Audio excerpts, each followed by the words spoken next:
How to fix Galaxy Theme's no network available problem. Firstly, go to your app drawer, click on the search bar and search for Galaxy Themes.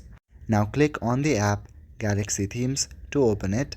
Once you open the Themes app, you might see a no network problem error. As you can see in my device, it's running smoothly. But if it's showing some kind of error on your device, then you can follow these kind of steps. Firstly, go back to your home page. From the top, drop down the notification bar. Now click and hold on the Wi-Fi option. Make sure that you have a good internet connection. If your current network is lagging, then forget the network and re-add the same network or a different one. Also, try to turn on and off your airplane mode for some times.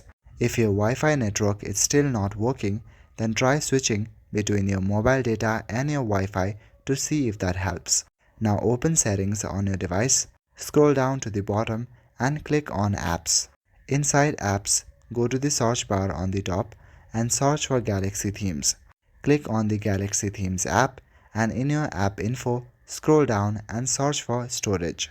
Click on the storage option and select clear cache at the bottom. Once all your cache is cleared, then your problem should be fixed. Just to be sure, give your device a quick restart. That's all for today. Thank you.